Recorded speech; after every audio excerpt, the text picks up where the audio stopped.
Thank you very much. The Africa's influence could offset the traditional global governance structure, bringing in a neutral party of non-aligned countries that we are as Africans, and we can play an important role in this global structure. But of course, we need to speak with one voice. The African voices can be voiced louder if it is spoken with together as one. And we talked about the reform of the UN Security Council, and we agree. We have this Ezulwini consensus that through which African Union have requested 2 permanent seats in the UN Security Council with a veto right, as long as it exists. And this is what actually my colleague from Benin was saying. Our initial preference as Africans is to get rid of the veto right, because no country should veto or take a decision for the whole world. But we know that we are realistic. We know that it will be extremely difficult from the current countries, the 5 countries that have the veto, to relinquish that right. This is why we say that we should have that right as long as it exists. But for Rwanda, we have our position on this, the 2 seats. It's not to give 2 seats to African countries as such. It's to have a seat, one of the seats, given to the African Union Commission to implement the African policy, peace and security policy.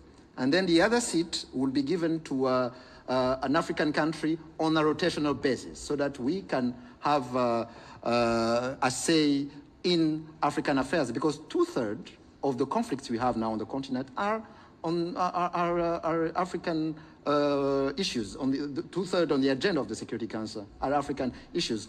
But we also welcome that the African Union is now a member of the G20, and we believe that we could continue that movement and having also a say in other institutions, especially financial institutions and technical institutions. But definitely, Africa is a rising continent, and we should ensure that we have a bigger and a stronger voice in the international arena. Ubwo rero uyu munsi rero baraje baradufasha, ariko kwa abantu bari baramaze kwica abantu benshi, bari bafite ikintu ngo icyo gingo bari bafite itegeko ry'uko umuntu wese bavumbuye aho yaba ari hose bamujyana iwabo kavukire. Ubwo twari twaragiye kundi musobanuro bari baratugiye kuduhisha, baradufata baradusorera n'abana nyine barumuna banjye babiri,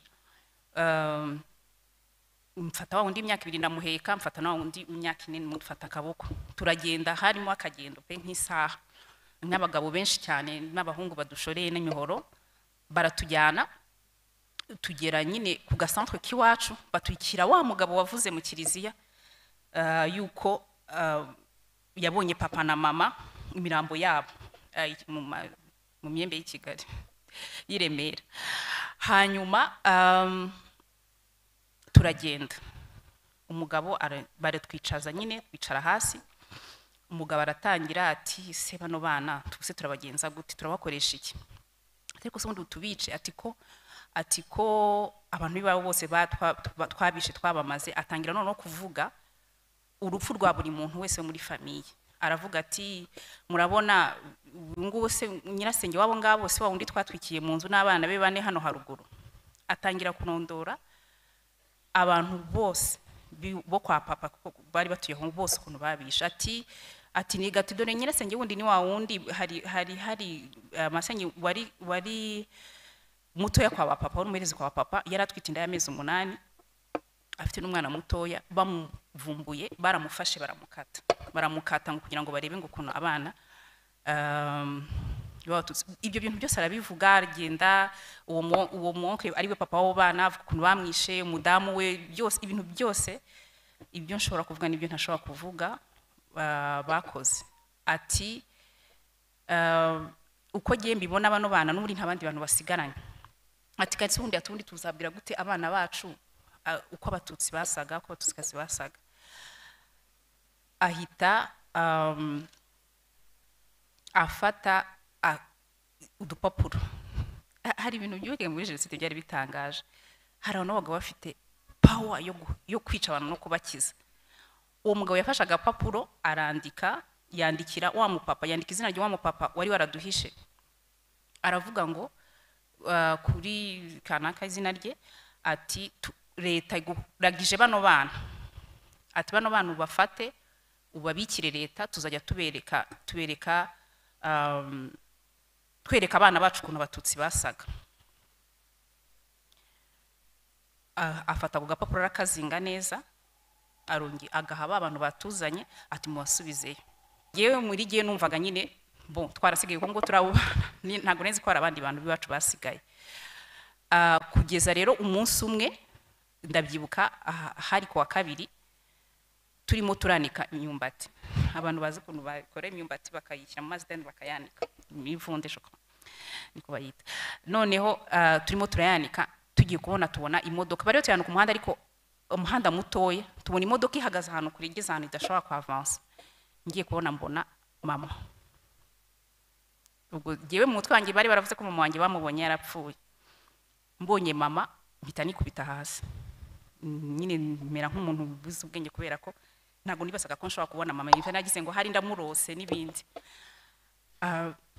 Kumbe mama ntago buriya bimwe bavugaga nibyo, papa we baramwishe ku itariki 8 mu gitondo cya kare, ari na hano mu bantu bashyinguye hano,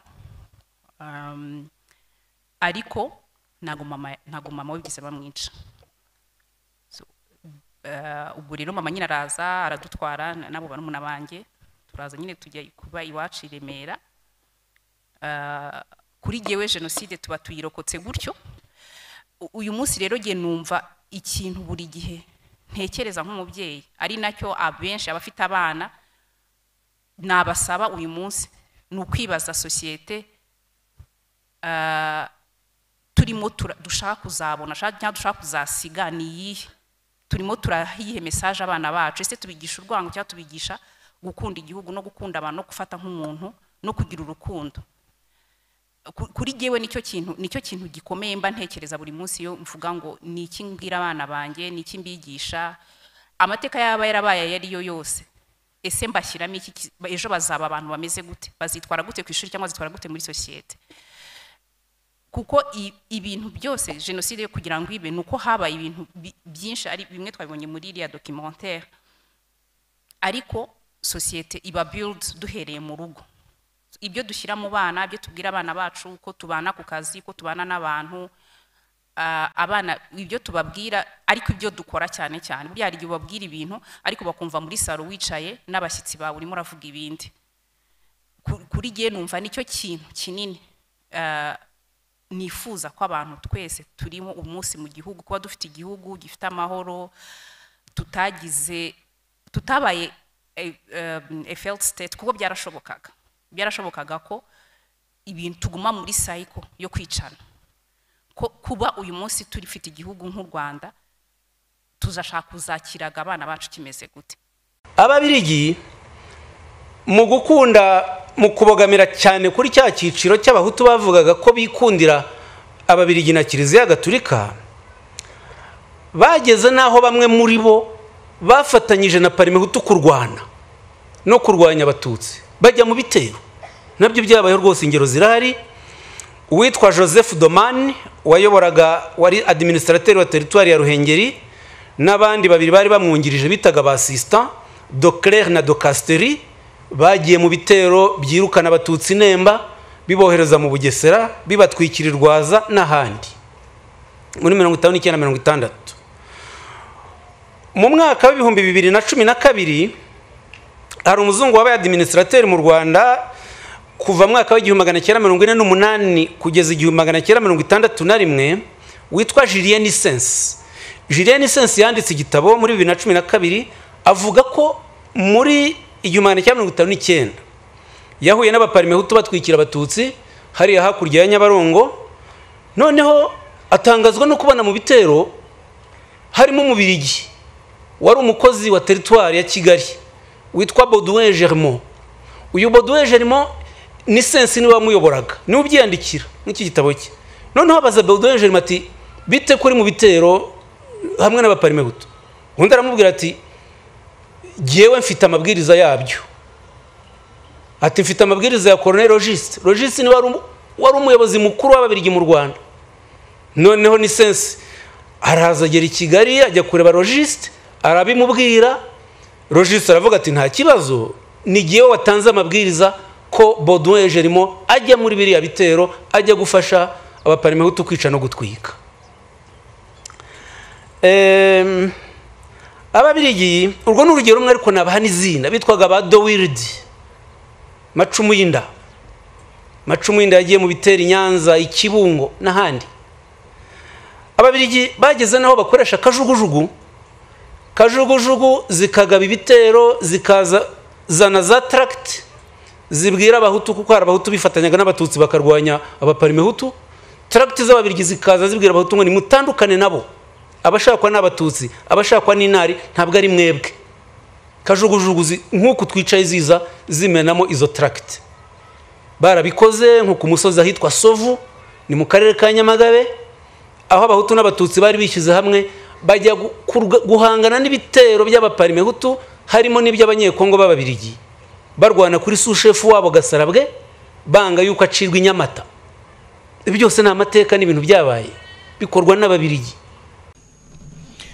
Le deuxième point de la communication du président de la République a porté sur la réduction du prix du passeport biométrique ordinaire.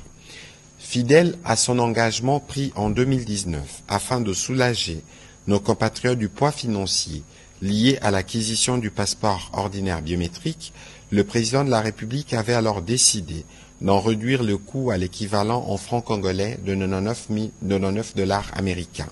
Cette décision s'inscrivait dans une vision plus large de l'action publique, celle de rapprocher l'état des réalités quotidiennes de nos concitoyens en faisant de la justice sociale, de l'efficacité administrative et de la bonne gouvernance les piliers de notre gestion. Aujourd'hui, dans la même dynamique, avec la ferme volonté de rendre ce document essentiel encore plus accessible, le président de la République a pris la décision, après analyse des différents paramètres lui présentés, de ramener les prix du passeport ordinaire biométrique à l'équivalent de dollars américains, 75 $. Cette mesure, à forte portée symbolique et sociale, vise à garantir à chaque citoyen et chaque citoyenne un droit fondamental, celui de pouvoir s'identifier et circuler librement sans que des conditions financières n'en constituent un frein. Elle participe également d'une volonté politique affirmée de réformer l'administration au service de la population en la rendant plus équitable et plus inclusive. Son exécution devra se faire avec rigueur, équité et responsabilité en tenant compte des éléments suivants. La préservation des engagements contractuels en cours afin de maintenir la crédibilité de l'État et sa capacité à honorer ses obligations essentielles.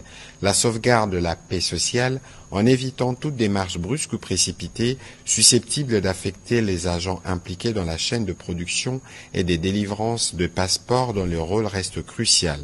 À cet effet, il a instruit la ministre d'État, ministre des Affaires étrangères, à engager sans délai une concertation approfondie avec le ministre d'État, ministre du Budget et celui des Finances. Par ailleurs, il est attendu que la ministre d'État en charge des Affaires étrangères soumet dans les meilleurs délais au gouvernement un calendrier clair et détaillé de mise en œuvre, comportant notamment la date précise du lancement officiel du nouveau passeport ordinaire biométrique avec la nouvelle tarification.